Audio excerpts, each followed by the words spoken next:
Shalom, selamat pagi Bapak Ibu, saudara-saudari yang terkasih di dalam Tuhan. Bersyukur kepada Tuhan hari ini kita boleh berjumpa dan beribadah bersama secara online.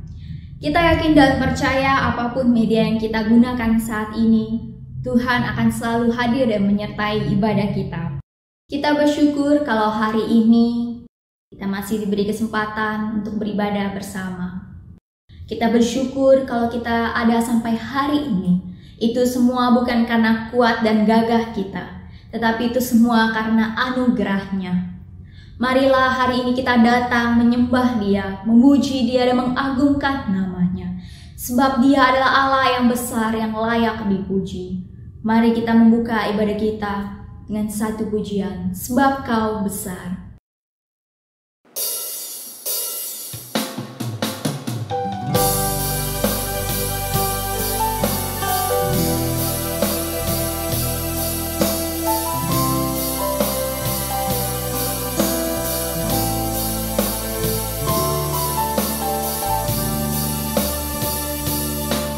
Kemuliaan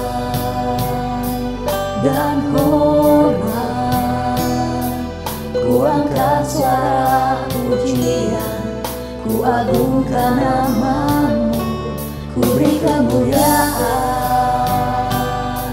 dan hormat, ku angkat suara pujian, ku agungkan nama-Mu. Sebab Kau besar, perbuatan-Mu ajaib, tiada seperti Engkau, tiada seperti Engkau. Sebab Kau besar, perbuatan-Mu ajaib, tiada seperti Engkau, tiada seperti Engkau.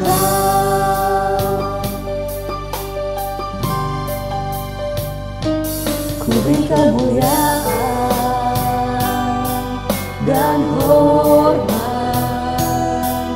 ku angkat suara pujian, ku agungkan nama-Mu. Ku beri kemuliaan dan hormat, ku angkat suara pujian, ku agungkan nama-Mu. Sebab Kau besar, perbuatan-Mu ajaib, tiada seperti Engkau,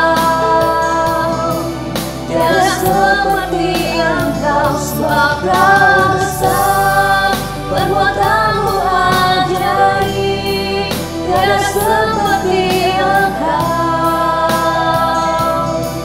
tiada seperti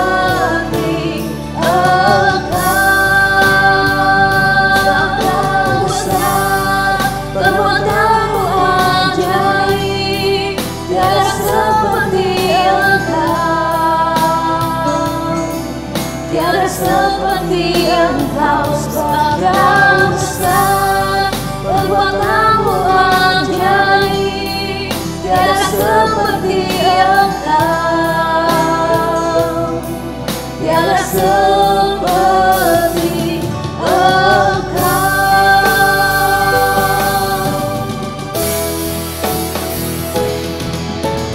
Nyanyi yang bersorangan bagi Dia, pujian hormat kuasa bagi Raja. Gunung tunduk, laut bergelora,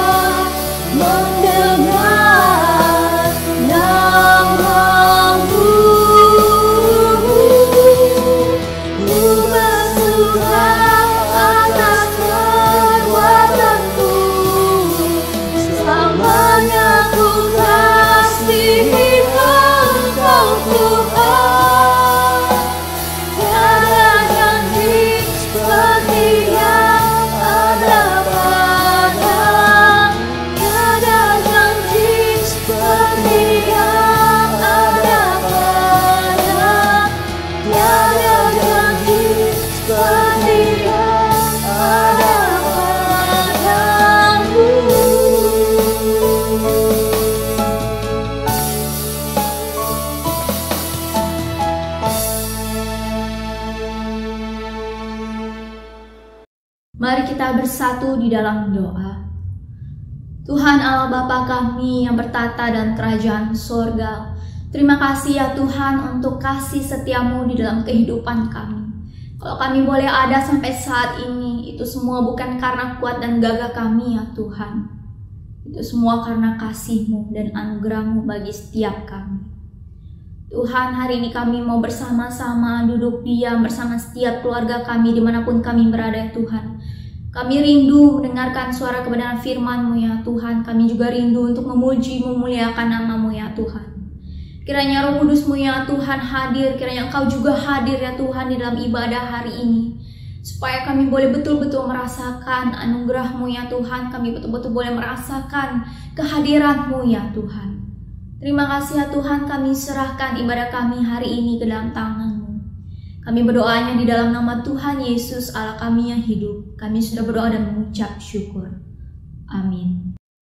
Firman Tuhan dalam Mazmur pasal 18 ayat yang kedua sampai dengan yang ketiga.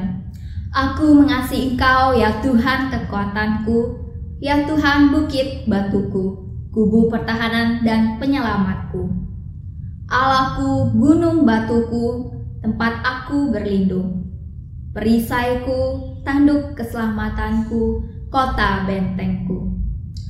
Di tengah situasi saat ini sebagai manusia tentu kita mempunyai kekhawatiran dan banyak sekali tantangan yang harus kita hadapi. Tetapi di balik semuanya itu kita harus yakin dan percaya kita punya Allah yang lebih besar dari segala persoalan yang kita hadapi. Hanya Dialah yang dapat memberikan kekuatan, penghiburan dan pertolongan kepada kita, umat-Nya yang sungguh mengasihi Dia. Mari kita mengangkat pujian, Ku berharap kepadamu.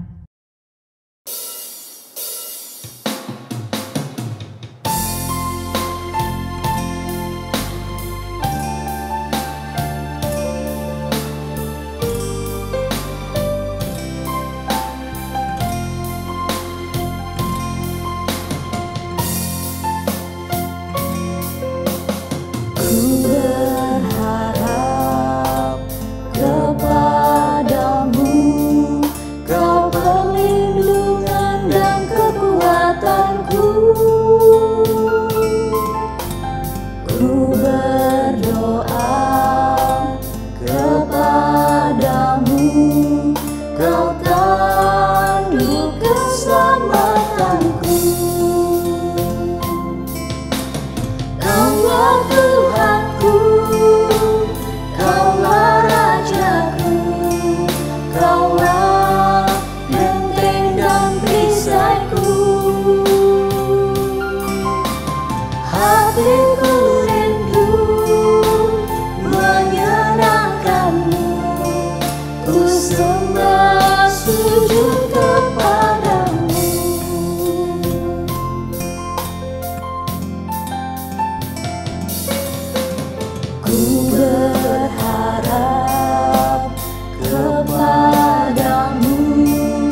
Firman Tuhan dalam Yohanes pasal 14 ayat yang ke-26. Tetapi penghibur yaitu Roh Kudus yang akan diutus oleh Bapa dalam namaku, dialah yang akan mengajarkan segala sesuatu kepadamu dan akan mengingatkan kamu akan semua yang telah kukatakan kepadamu. Sebentar kita akan mendengarkan kebenaran firman Tuhan yang akan disampaikan oleh hambanya. Mari kita menyiapkan hati kita untuk mendengarkan kebenaran firman Tuhan dengan satu pujian. Roh Kudus, Kau hadir di sini.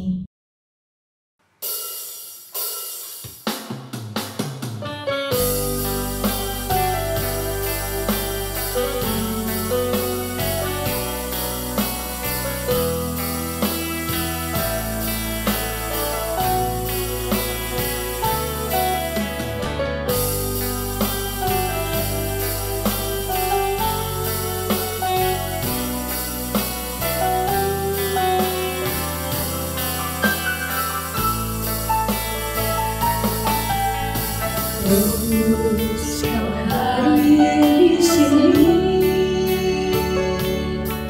Roh Kudus, Ku mengasihimu. Kau lembut, Kau manis, Kaulah penghiburku, penolongku, diutus Bapa-Ku. Roh Kudus, Kau hadir di sini. Roh Kudus, Ku mengasihimu. Kau lembut, Kau manis, Kaulah penghiburku, penolongku, diutus Bapa-Ku. Ku buka hati untuk Roh-Mu Tuhan. Ku buka hati menyembah-Mu Yesus. Jamahlah kami, penuhi kami dengan kuasa Allah Maha Tinggi.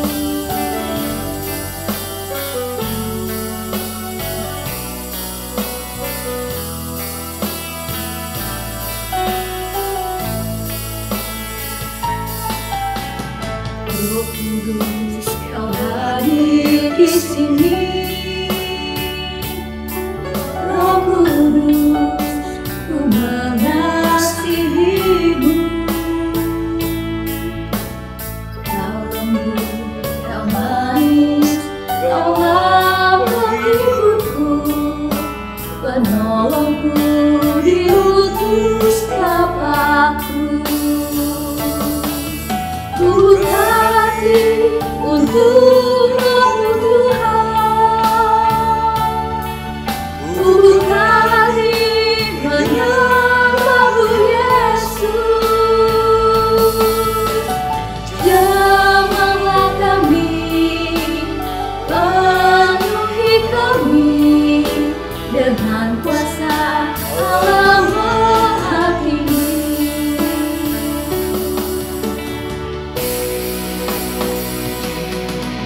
Ku buka hati untuk Roh-Mu Tuhan. Ku buka hati menyembah-Mu Yesus. Jamahlah kami, penuhi kami dengan kuasa Allah Maha Tinggi. Ku buka hati untuk Roh-Mu Tuhan. Ku buka hati menyembah-Mu Yesus. Jamahlah kami, penuhi kami dengan kuasa Allah Maha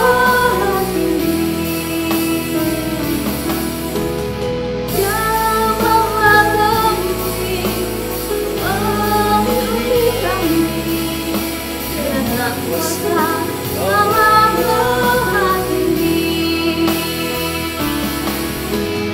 Jamahlah kami, penuhi kami dengan kuasa dalam Tuhan ini.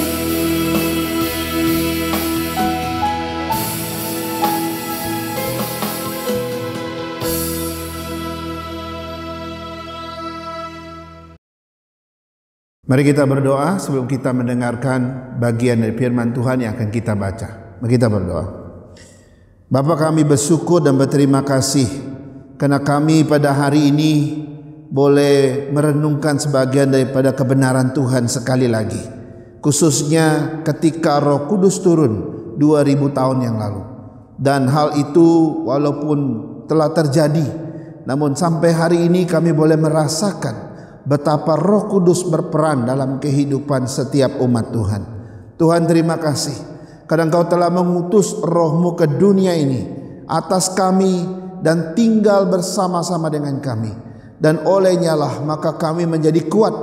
Olehnya lah maka kami menjadi begitu mampu dalam segala hal, memiliki daya tahan yang kuat sehingga kami bisa menghadapi situasi apapun dalam dunia ini. Terima kasih untuk penghibur dan roh kebenaran yang Tuhan telah berikan bagi setiap kami. Tuhan, bawalah kami untuk terus dipenuhi dengan Roh Kudus-Mu, sehingga setiap hari kami boleh menjadi berkat bagi banyak orang.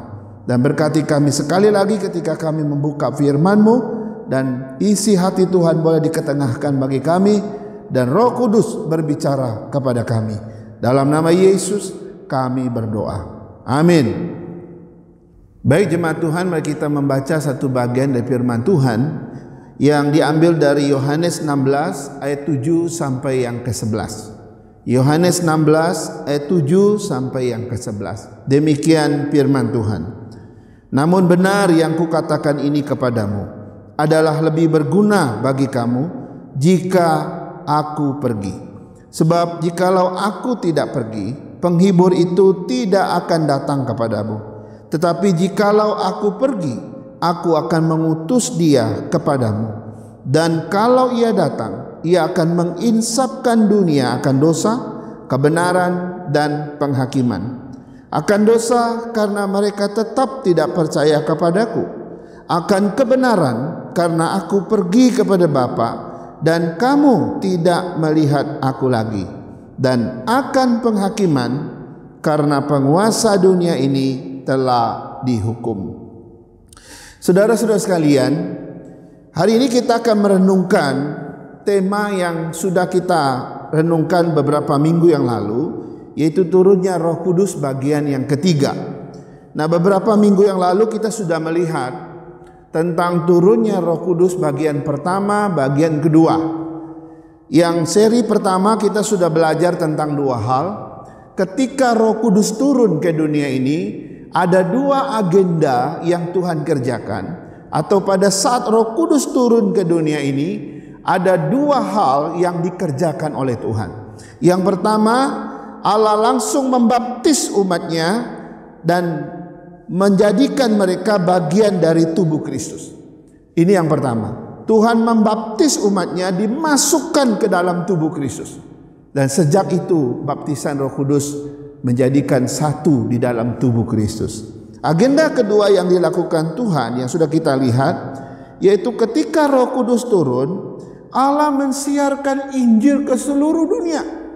Kita tahu pada waktu itu ketika terjadi pencurahan Roh Kudus, ada 15 bangsa yang kumpul di Yerusalem. Dan pada waktu itu Petrus berkhotbah dan ada 3.000 orang yang bertobat dan dibaptis. Nah, setelah acara Pentakosta selesai, bayangkan Bapak Ibu, 3.000 orang dari 15 bangsa itu, mereka pergi ke seluruh dunia dan mereka lah yang menyampaikan Injil kemana-mana. Dan ini pertama kali Injil disampaikan ke seluruh dunia.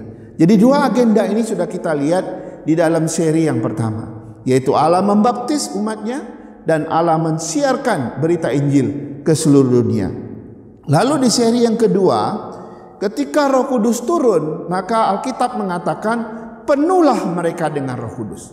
Ya, ketika mereka dibaptis dengan Roh Kudus, maka penuhlah mereka dengan Roh Kudus. Nah, ini satu istilah yang berbeda dengan baptisan Roh Kudus. Ya, dipenuhi Roh Kudus itu ada satu kondisi yang berbeda sekali dengan baptisan. Saya sudah jelaskan minggu yang lalu. Nah, ketika Roh Kudus turun, maka dia akan lakukan dua hal kepada orang-orang yang dipenuhi oleh Roh Kudus.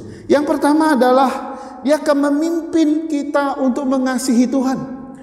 Dia akan memimpin setiap umatnya untuk mengasihi Tuhan.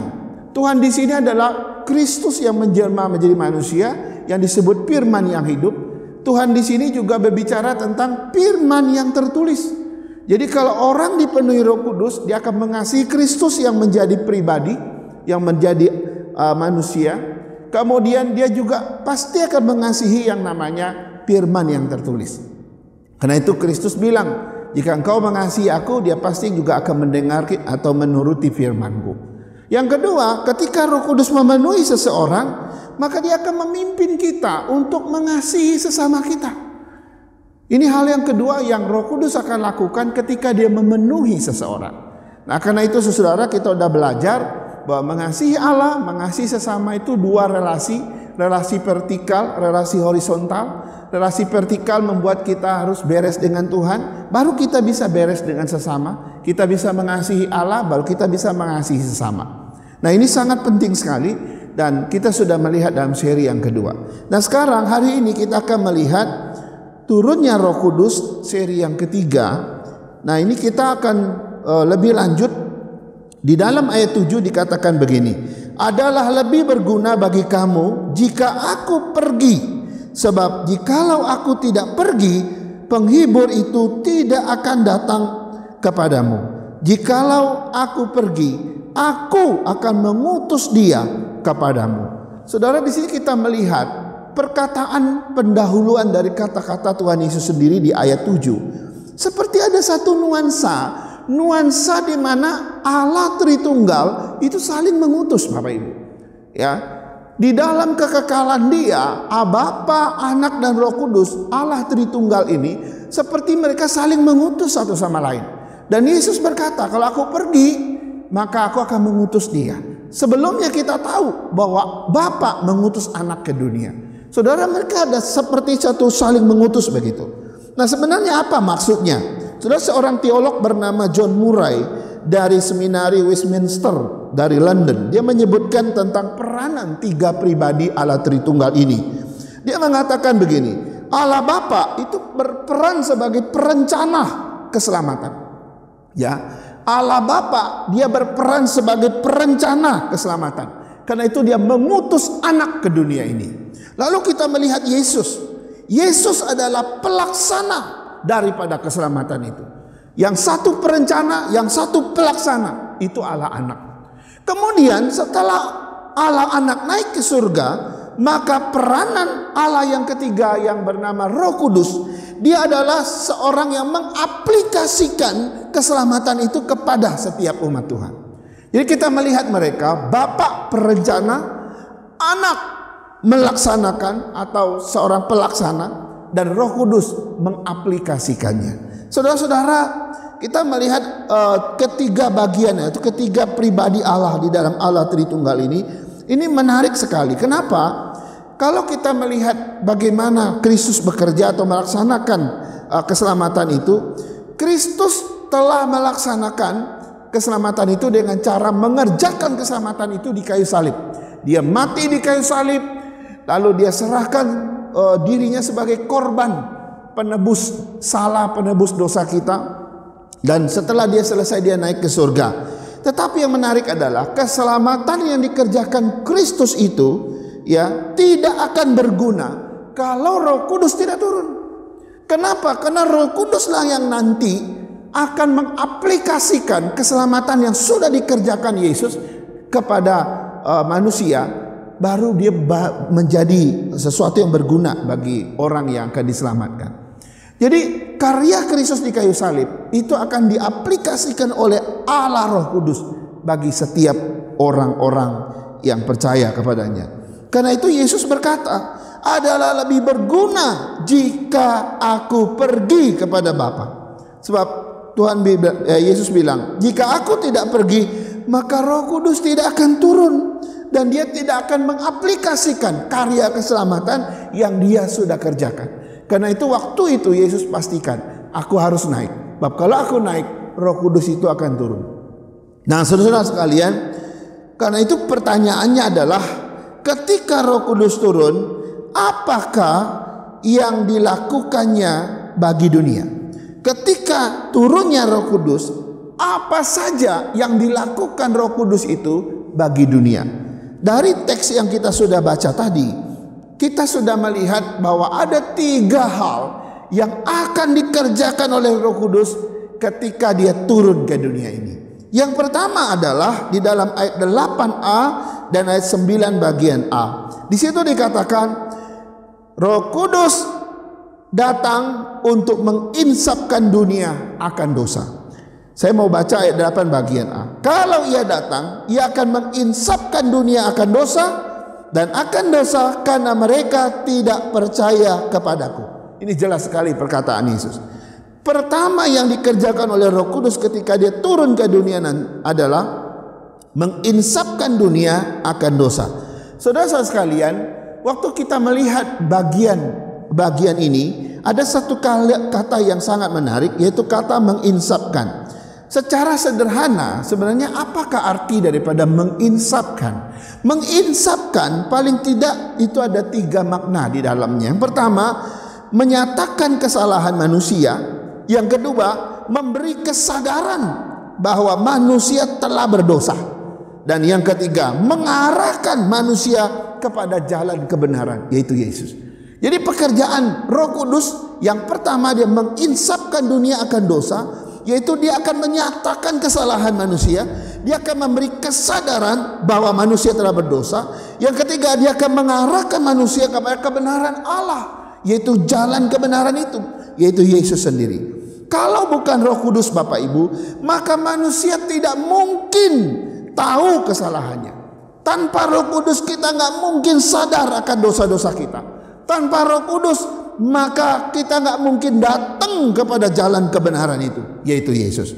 Nah, inilah yang terjadi ketika pencurahan Roh Kudus di dalam Kisah Para Rasul pasal 2. Ketika seluruh bangsa Yahudi dari 15 negara kumpul di Yerusalem pada hari Pentakosta, lalu terjadilah pencurahan Roh Kudus dan semua bangsa-bangsa itu mendengar Injil pada hari itu. Petrus berdiri dengan lantang berkhotbah tentang Injil Kristus. Lalu pada akhir khotbah itu Alkitab mencatat 3.000 orang bertobat dan dibaptis. Saudara-saudara yang saya kasih dalam Tuhan, kalau bukan karena Roh Kudus, tidak mungkin orang sebanyak itu menerima Kristus. Tidak mungkin orang sebanyak itu sadar akan dosanya. Tidak mungkin orang sebanyak itu bertobat kepada Tuhan. Kalau bukan Roh Kudus. Sebelumnya ada banyak khotbah pernah terjadi, tapi tidak pernah ada orang sesadar begitu banyak orang. Dalam satu kali khotbah 3.000 orang percaya. Saudara, ini karena pekerjaan Roh Kudus. Karena dia menginsapkan orang akan dosanya. Sehingga semua orang yang mendengar Injil itu, 3.000 orang itu sadar akan dosanya. Mereka bertobat, mereka percaya, dan mereka datang kepada Kristus. Saudara, apa artinya bagi kita? Kita mestinya bersyukur dengan adanya Roh Kudus hari ini. Kenapa? Karena Roh Kudus setiap saat yang ada pada kita, setiap saat menyatakan kesalahan kita. Setiap saat ia menyadarkan saya dan saudara akan dosa-dosa kita. Ya, dan setiap saat dia membongkar dosa kita, kesalahan kita. Saudara, artinya apa? Kalau kita sedang disadarkan oleh Roh Kudus, kalau kita sedang diingatkan akan dosa-dosa kita, itu artinya Roh Kudus sedang mengaplikasikan kebenaran dan mengaplikasikan keselamatan yang Kristus sudah kerjakan kepada kita. Saudara-saudara, justru kita akan menjadi celaka kalau kita hidup di dunia ini. Roh Kudus tidak pernah membongkar dosa kita. Roh Kudus tidak pernah menyadarkan kita akan dosa kita. Roh Kudus tidak pernah menyatakan kesalahan kita. Lalu kita merasa aman, kita merasa tenang. Saudara, itu kita sedang dalam kondisi yang celaka. Sebab Roh Kudus memastikan dia tidak sedang mengaplikasikan keselamatan itu di dalam kita. Saudara-saudara, kita bersyukur kalau hari-hari ini kita terus diingatkan akan dosa kita. Kita terus diingatkan akan kesalahan kita.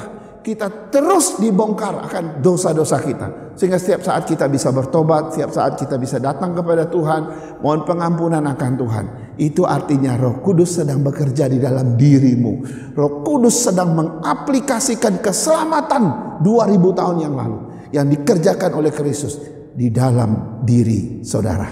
Saudara-saudara yang dikasihi Tuhan, ini yang pertama. Ketika Roh Kudus datang, dia akan menginsapkan dunia akan dosa. Yang kedua, ketika Roh Kudus datang, yang kedua, dia akan menginsapkan dunia akan kebenaran. Itu ada dalam ayat 8 bagian B dan ayat yang 10. Demikian kata Tuhan Yesus. Kalau ia datang, ia akan menginsapkan dunia akan kebenaran. Akan kebenaran karena aku pergi kepada Bapa dan kamu tidak melihat aku lagi. Saudara-saudara, yang dimaksudkan dengan kebenaran di sini dalam bahasa aslinya itu lebih tepat disebut dengan keadilan sebenarnya. Ya, dalam bahasa Inggris diterjemahkan righteousness, ya. Itu artinya keadilan. Ya, bisa juga kebenaran, tapi lebih tepat kepada keadilan. Itu sesuai dengan bahasa aslinya. Tapi yang menarik adalah Roh Kudus ketika datang, dia akan menginsapkan manusia akan keadilan Allah. Apa yang dimaksud dengan keadilan Allah? Saudara, kita tahu keadilan Allah dinyatakan ketika Kristus disalib. Bahwa semua orang berdosa mesti dihukum. Semua orang bersalah mesti dihukum. Karena itu Kristus naik menggantikan saya dan saudara. Lalu keadilan Allah datang dan menimpa Kristus. Dia menanggung keadilan Allah itu. Harusnya kita yang binasa. Harusnya kita yang mati. Karena keadilan Allah, murka Allah terhadap dosa kita. Tapi Kristus mengambil tempat itu. Jadi peristiwa salib itu adalah peristiwa Allah menyatakan keadilan kepada dosa-dosa kita. Nah, inilah yang akan diinsapkan oleh Roh Kudus. Bahwa 2000 tahun yang lalu Allah telah menyatakan keadilannya, di mana dosamu dan dosaku telah dipaku di kayu salib. Di mana kesalahanmu dan kesalahanku telah diselesaikan di kayu salib.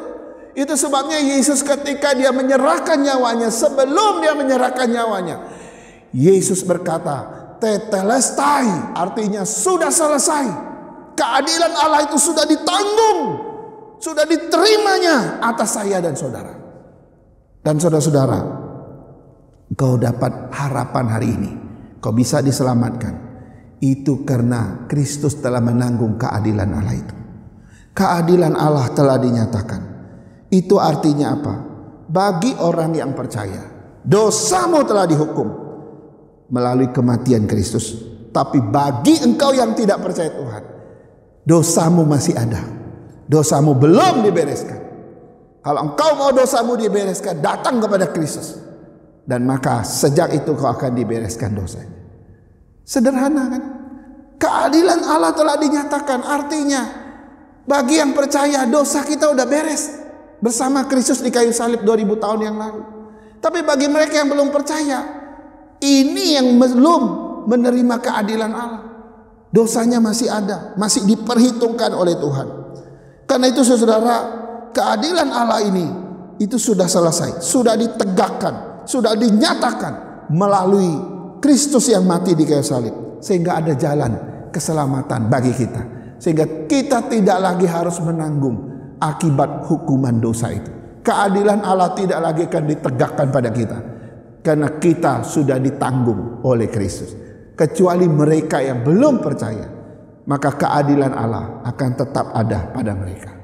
Saudara-saudara, ini yang pertama. Roh Kudus akan menyadarkan setiap orang yang percaya akan keadilan Allah.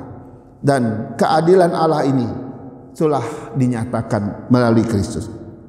Sekarang kita melihat yang ketiga. Ketika Roh Kudus datang, selain dia akan menginsapkan dunia akan dosa, dia akan menginsapkan dunia akan kebenaran atau keadilan itu. Dan yang ketiga, ketika Roh Kudus datang ayat 8C dan ayat 11, dia akan menginsapkan dunia akan penghakiman, Bapak Ibu. Ya, ayat 8C ayat 11 berkata demikian. Kalau Roh Kudus datang, ia akan menginsapkan dunia akan penghakiman. Akan penghakiman karena penguasa dunia ini telah dihukum oleh Tuhan. Jadi saudara, ini ada hal yang sedikit mirip dengan keadilan. Penghakiman Tuhan itu lebih kepada menjurus kepada hal tertentu. Ya, karena di sini dikatakan penghakiman pertama kali telah dijatuhkan kepada penguasa dunia ini. Siapa penguasa di dunia ini? Penguasa di dunia ini ada dua. Pertama itu iblis. Dia dari awal dia memberontak kepada Allah, dia menjadi lawannya Tuhan dan dia menjadi musuhnya orang percaya. Penguasa dunia yang kedua adalah maut, yaitu kematian. Saudara-saudara, dua penguasa ini atau dua kekuatan ini adalah penguasa dunia dari dulu sampai sekarang yang oleh manusia nggak mungkin bisa dikalahkan. Manusia lemah yang berdosa kayak kita nggak bisa kalahkan iblis dan maut. Iblis terus bekerja sampai sekarang untuk menyesatkan sebanyak mungkin orang. Yang kedua, maut terus mengintimidasi manusia sampai sekarang. Khususnya di COVID-19 ini kita melihat ribuan jutaan orang mati di dunia. Ya, saya baru melihat di salah satu kiriman video di Thailand. Wah, puluhan anak bayi-bayi kecil terinfeksi oleh COVID, semuanya mati. Lalu dibungkus dengan kain lalu ditaruh di salah satu box yang kecil kayak box kecil gitu. Taruh di kayak paket begitu untuk dikuburkan. Setiap hari maut itu mengintimidasi manusia. Bahkan menurut catatan di Jakarta saja setiap hari 100 orang mati. Itu dalam kondisi normal, apalagi dalam kondisi COVID ini. Di dunia berapa? Pasti jauh lebih banyak. Siapa yang bisa melawan maut? Siapa yang bisa berkata kepada maut, maut jangan dulu deh, beri saya 1 tahun lagi untuk hidup di dunia? Nggak bisa. Kalau dia sudah mau mengambil Anda, saat itu juga maut akan menelan kita. Saudara, dua penguasa dunia ini tidak ada satu manusia pun yang bisa mengalahkan. Tapi Alkitab mencatat Yesus satu-satunya yang telah mengalahkan dua penguasa ini. Dikatakan di dalam Alkitab bahwa kepala ular telah diremukkan oleh Tuhan, yaitu iblis. Yang kedua, maut telah dikalahkan oleh Yesus, yaitu ketika dia bangkit dari kematian. Maut tidak bisa menahannya di kuburan. Maut tidak bisa menahannya selama-lamanya di dalam kematian. Hari yang ketiga Yesus bangkit. Saudara-saudara, apa artinya buat kita? Artinya begini, melalui kematian Kristus dan kebangkitan Kristus, kita bisa melawan yang namanya iblis. Melalui kematian dan kebangkitan Kristus, kita bisa mengalahkan maut. Dan kita nggak takut lagi dengan yang namanya maut. Karena Tuhan berjanji, kita akan mengalahkan maut. Bahkan firman Tuhan bilang, lawanlah iblis, maka dia akan lari daripadamu. Lalu kita juga tidak takut dengan kematian. Kenapa? Karena kita pasti dibangkitkan. Jadi saudara, inilah yang akan diinsapkan oleh Roh Kudus kepada dunia. Dia akan memberitahukan kepada semua manusia, dia akan beritahukan kepada dunia ini bahwa hanya di dalam Kristus engkau bisa melampaui iblis, engkau bisa melampaui maut. Kalau di luar Kristus engkau tidak mungkin melawan iblis, engkau juga tidak mungkin mengalahkan maut.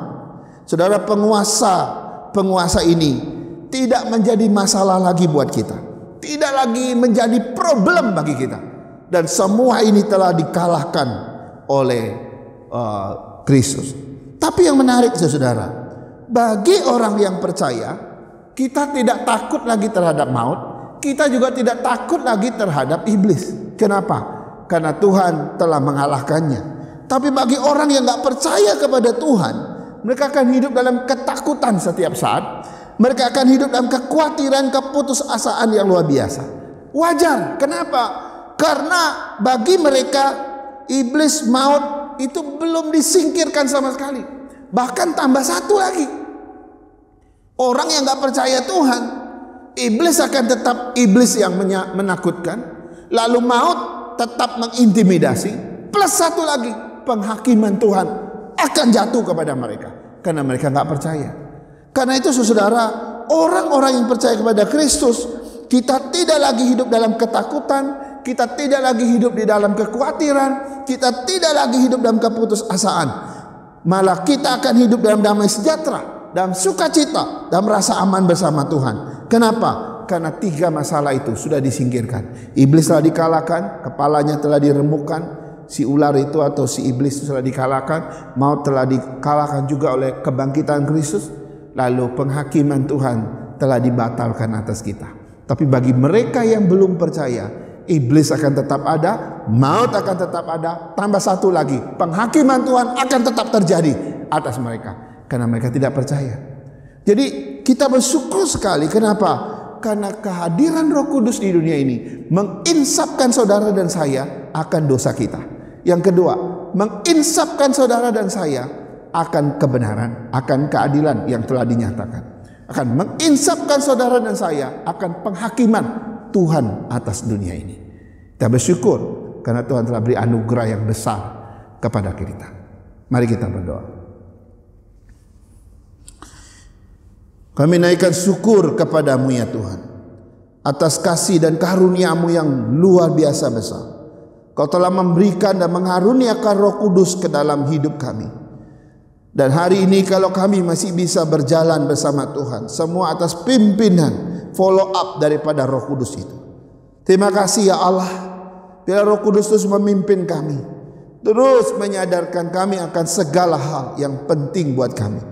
Menyadarkan kami akan dosa-dosa kami, menyadarkan kami akan kebenaran atau keadilan Allah, dan menyadarkan kami akan penghakiman atas segala dosa dan kesalahan kami. Semua itu telah Tuhan angkat, semua itu telah Tuhan tiadakan, dan semua itu telah Tuhan kalahkan demi sukacita, damai sejahtera setiap umat Tuhan.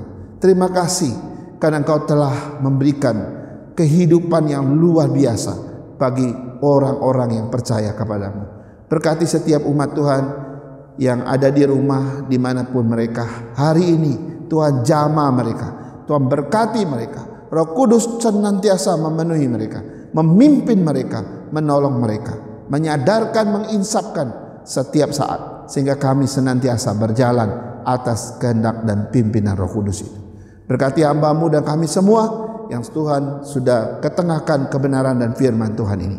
Iman kami terus dikuatkan, kami terus semakin kuat berjalan bersama Tuhan. Dalam nama Yesus kami berdoa. Amin. Amin. Terima kasih untuk firman Tuhan yang telah disampaikan. Kiranya Tuhan memberkati pelayanan hamba-Nya. Tuhan sudah memberikan dan mengaruniakan Roh Kudus kepada setiap kita agar kita beroleh damai dan sukacita. Tuhan juga memberikan kita anugerah untuk memberitakan kebenaran firman Tuhan kepada orang-orang yang belum percaya dan mengenal Dia. Karena suatu saat penghakiman tidak hanya terjadi bagi orang-orang yang belum percaya kepadanya, tetapi juga bagi kita yang sudah percaya kepadanya. Kita tidak tahu kapan Tuhan Yesus akan datang kedua kalinya. Tapi ketika waktu itu datang, Ia akan bertanya kepada setiap kita, "Di manakah imanmu? Apakah yang sudah kau perbuat selama hidupmu?" Kita akan meresponi firman Tuhan hari ini sekaligus menutup ibadah kita hari ini dengan satu pujian. Yesus bertanya.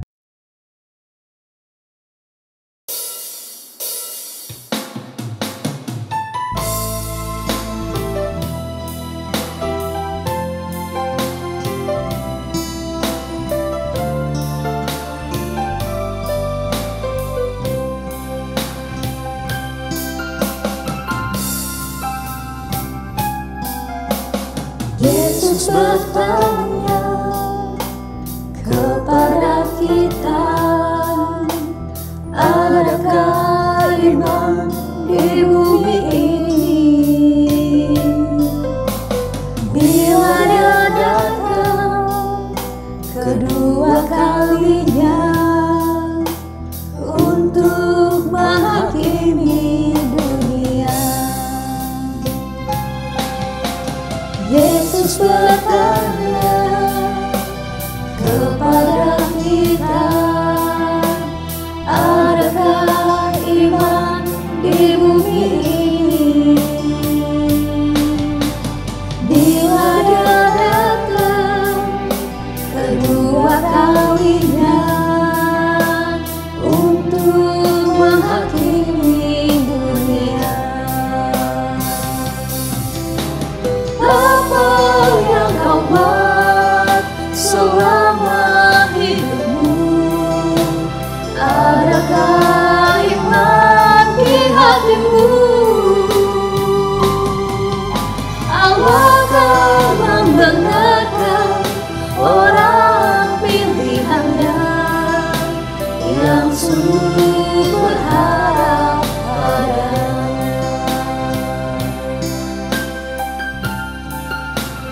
bahwa selama hidupmu adakah iman di hatimu.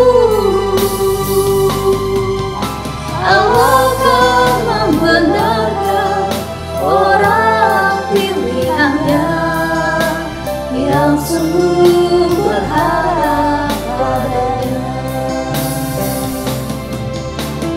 yang sungguh berharap padanya,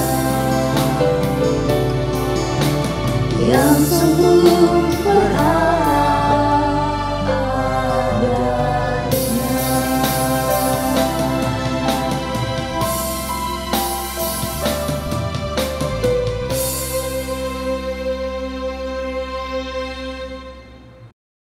Jemaat Tuhan, mari kita akhiri ibadah kita hari ini. Kita terima doa berkat. Kiranya kasih dari Allah Bapa kita, anugerah dari Tuhan kita Yesus Kristus, penghiburan dan penyertaan dari Allah Roh Kudus, kiranya memimpin, menyertai, memelihara kita dari hari ini, besok dan seterusnya sampai hari Maranatha. Yesus Kristus datang menjemput kita saleh-salehnya. Amin. Amin. Amin.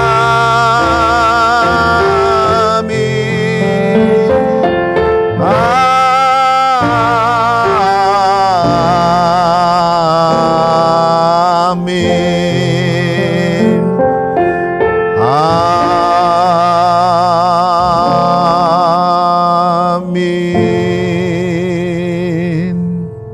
Amin. Ibadah kita selesai. Bapak Ibu, izinkan saya menyampaikan beberapa warta untuk kita hari ini. Warta kita masih seperti yang minggu lalu. Pertama, kami ucapkan selamat beribadah kepada Bapak Ibu semua, baik di rumah maupun di mana saja yang sedang mengikuti channel YouTube ini. Kami berdoa supaya ibadah kita menjadi berkat dan sungguh-sungguh menguatkan, menghibur, dan menumbuhkan iman kita.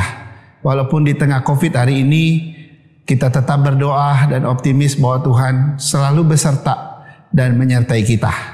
Yang kedua, saya terus mengingatkan tentang jadwal-jadwal ibadah online kita.